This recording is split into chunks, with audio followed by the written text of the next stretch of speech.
Bonjour à tous, j'espère que vous allez bien et que vous passez une excellente journée. On se retrouve aujourd'hui pour une nouvelle vidéo sur Ayem Nour qui réagit et répond aux calomnies de la nouvelle compagne de Vincent Miclet la concernant. En effet, il y a quelques jours, la compagne de Vincent avait accusé Ayem d'avoir pris la fuite en France avec son garçon depuis le Maroc, la qualifiant même d'une mère irresponsable sous différents termes dans un communiqué écrit par le biais de sa story Instagram. Un choc pour la toile qui ont directement informé Ayem Nour des propos tenus par cette dernière. Et c'est alors lors d'un live sur les réseaux que Ayem, tout juste rentré du Maroc avec son fils, a tenu à faire une mise au point, notamment accusée par la jeune femme d'avoir pris la fuite avec son garçon, après des mois où elle assurait être bloquée. Sur son live, Ayem a alors expliqué les circonstances de son retour et confie même qu'elle compte bien porter plainte contre toute calomnie diffusée sur les réseaux. Avant de vous laisser avec la vidéo, la team, n'oubliez pas pour les nouveaux de vous abonner et d'activer la cloche pour ne plus rien rater des prochaines vidéos et n'hésitez surtout pas à réagir en commentaire.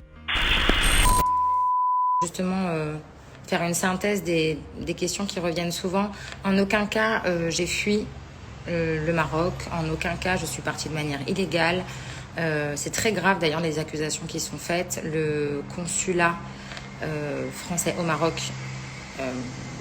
la France m'a autorisé à partir, le Maroc m'a autorisé à partir. Je suis partie par des voies légales. Je suis partie en avion, j'ai passé des frontières marocaines et françaises avec des papiers en bonne et due forme. Donc voilà, là-dessus, c'est triste de devoir se justifier là-dessus, mais si j'avais voulu fuir de manière illégale, je pense pas que j'aurais attendu un an.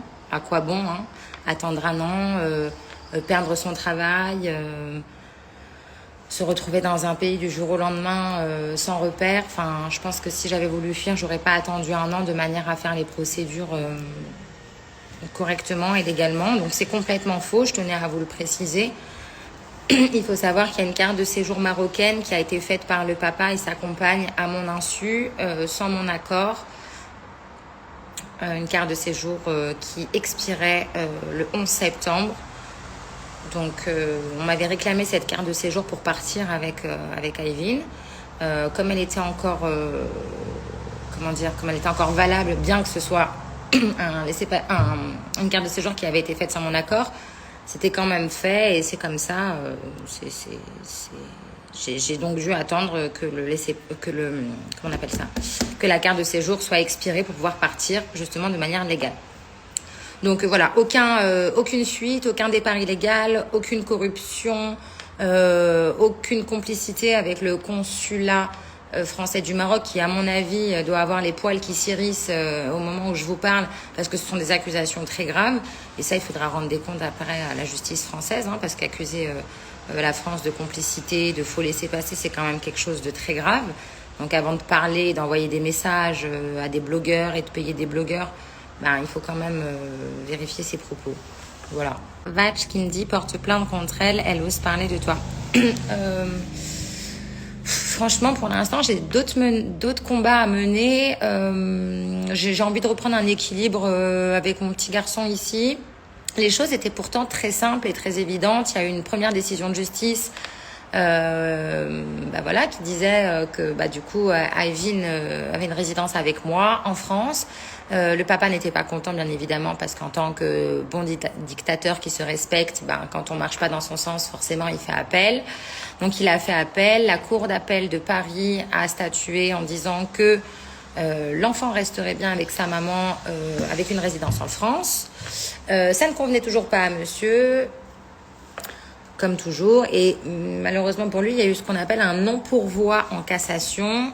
Alors moi aussi, je savais pas ce que ça voulait dire et je me suis informée. Non-pourvoi en cassation, ça veut dire que c'est une décision qui a été validée par la cour d'appel et que personne ne reviendra là-dessus. C'est-à-dire, Ayvin réside avec sa maman en France ou ailleurs si elle déménage. Et le papa a un droit de visite et d'hébergement qui est donc d'un week-end sur 2 et la moitié des vacances. Chose que moi, j'ai toujours respectée. Mais le papa beaucoup moins, parce que forcément entre 2 yachts à Saint-Barth et 2 jets en Tanzanie, c'est compliqué de prendre le temps pour voir son fils. Il n'y a pas de souci là-dessus. Il faut juste savoir que tout était très simple et très facile d'application. Simplement, le papa n'a pas voulu. Il sait pertinemment que ma faiblesse aujourd'hui, c'est mon fils. On pourra tout m'enlever, mais pas mon fils. si Dieu veut. Et surtout, je pense pas que son combat ce soit de voir son enfant ou de s'occuper de son enfant. Il ne sait pas comment il vit, il ne sait pas ce qu'il mange, il ne répond pas à ses messages, il ne répond pas à ses appels, il l'a privé de ses effets personnels, de ses vêtements, de ses jouets, de ses papiers, de ses titres de transport, de son carnet de santé. Sachez que Ivin a eu un petit souci de santé, Dieu merci, rien de grave cet été, et que j'ai demandé le carnet de santé qui m'a été refusé. On est sur on est erroné sur le conflit de base. Le conflit de base n'est pas la garde de l'enfant, il faut le savoir. Le conflit de base est de se venger d'une femme à travers sa faiblesse qui est son enfant. C'est très simple, les choses sont très très simples. D'ailleurs, je plains sa compagne au quotidien qui doit entendre mon prénom matin, midi, soir. Personnellement, je l'aurais très mal vécu de voir autant d'investissement et d'acharnement. Ça révèle quand même une certaine obsession qui moi, m'aurait chagrinée en tant que femme, personnellement. Mais après, chacun voit midi à sa porte. Forcément, quand on est là par intérêt, on est prête à fermer les yeux sur beaucoup de choses. Voilà, je continue vos questions. Courage, Romain et Ayem. Merci beaucoup, Ouyam. C'est très gentil. Le consulat, alors, Topico. Putain, mettez des noms mettez des noms, des pseudos un peu faciles à lire, là. Le consulat français va leur tomber dessus. Alors ça, ce n'est pas de mon ressort. En revanche, tout ce que je sais, c'est que ce sont de fausses accusations. Le consulat de France au Maroc ne m'a jamais délivré un laissez-passer, un faux laissez-passer. Justement, c'est pour ça que ça a pris du temps, parce qu'ils ont dû reconnaître la décision de justice française au Maroc, la faire appliquer au Maroc. Donc vraiment, il y a tout qui est carré. C'est très grave d'accuser le consulat d'avoir fait un faux laissez-passer. Ça va falloir rendre des comptes auprès de la justice. Ça, c'est pas de mon ressort. J'ai déjà j'ai d'autres chats à fouetter, comme dirait l'autre. Je regarde vos questions. Ne retourne plus au Maroc. Nono Kato qui dit ne retourne plus au Maroc. Non, je suis pas d'accord. Il n'y a pas de raison que je ne retourne pas au Maroc, sachant que je ne suis pas partie de manière illégale. Effectivement, alors il y a des procès en cours au Maroc parce que moi j'ai fait appel sur plusieurs choses. On m'accuse de diffamation alors qu'il n'y a aucune diffamation. Je suis accusée de diffamation pour avoir dit que le papa de mon fils... j'ai du mal à dire le papa de mon fils parce que j'ai tellement pas l'impression que ce soit un papa. J'ai envie de dire le géniteur de mon fils. Mais bon, comme dirait l'autre, il a fait partie de mes choix à un moment donné, donc l'erreur me revient, j'ai envie de vous dire.